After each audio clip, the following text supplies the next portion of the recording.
I'm Blythe Jorgensen. I'm an 18-year-old grade 13 dance major at Sudbury Secondary School. My great-grandmother, Isabel Greig, she graduated from Sudbury Tech and Mining School, now known as Sudbury Secondary School, in 1922, and I graduated 100 years later in 2022.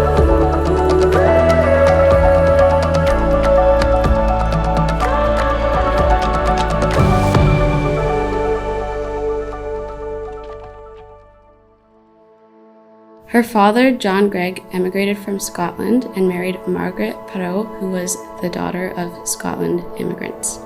They moved around the southern U.S. before settling in Coppercliff. John had come with the construction company that was hired to build Fort Inco. After he had completed the Coppercliff Club, he was hired as club steward. He then moved his family to Coppercliff. My great-grandmother was 12 at the time. They lived in a house owned by Inco in Coppercliff, and it's just a block away from where I live now. She apparently spoke of having to walk through clouds of sulfur to school, and the sidewalks were much like boardwalks. After attending Coppercliff Public School, which I attended as well, she then attended Sudbury Tech and Mining School. She had to take the electric streetcar to get here. She valued education and had a very strong work ethic, and she won a provincial award for her typing speed, and she was very proud of that.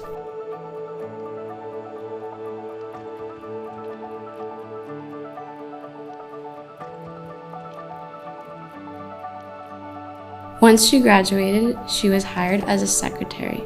When the owner passed away, she significantly delayed her marriage because married women were not allowed to work at the time. Apparently, my great-grandfather Leonard always complained that she was married to her job and not him.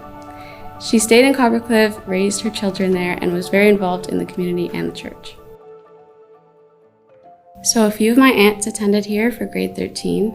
My grandpa Carl, my dad's father, attended here in 1952, and my papa George Reed, my step-grandfather, graduated here at 16 years old.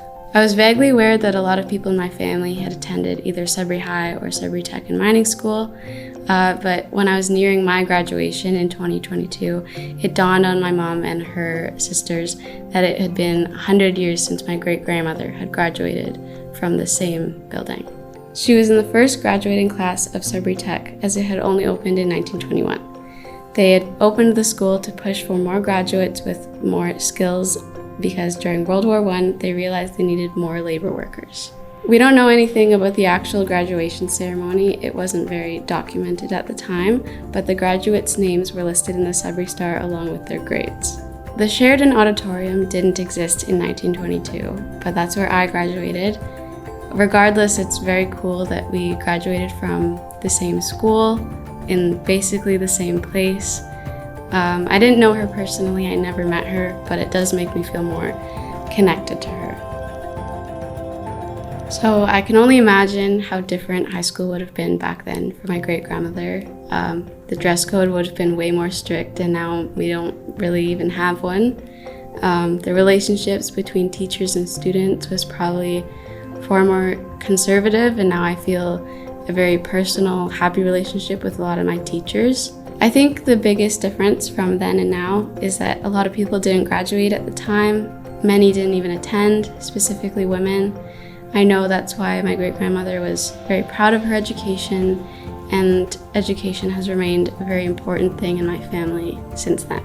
I think society was way less accepting of individuality and differences between people, and now Sudbury Secondary specifically is accepting of all different kinds of people. It doesn't really matter who you are, you're going to be accepted here, you're going to be friends with people, teachers are going to be kind to you no matter what. I didn't know my great-grandmother attended this school until last year, so she didn't influence my decision to come here, but I'm really glad I did. I originally was enrolled at another school, and it wasn't until I came here with my grade 8 class very late in the year, and I met all the teachers and staff, and I walked through the halls, and I felt this is the place I need to be. I felt very connected and welcomed here, and I'm so glad I made that decision. I think during my time here, one of the greatest accomplishments and experiences I've had is being in the dance program. The people in it come from all different backgrounds and experiences, so learning their perspectives has really shaped how I view others. Miss Vilima has been a big part of who I am now, as well as all my classmates. I mean, they've come and gone over the years, but this year especially, they've really helped me grow as a person. I think this legacy of 100 years between me and my great-grandmother Isabel Greig is very cool, very unique. I mean, I don't know anyone with a similar story, and I'm very proud to come from a family of such strong education.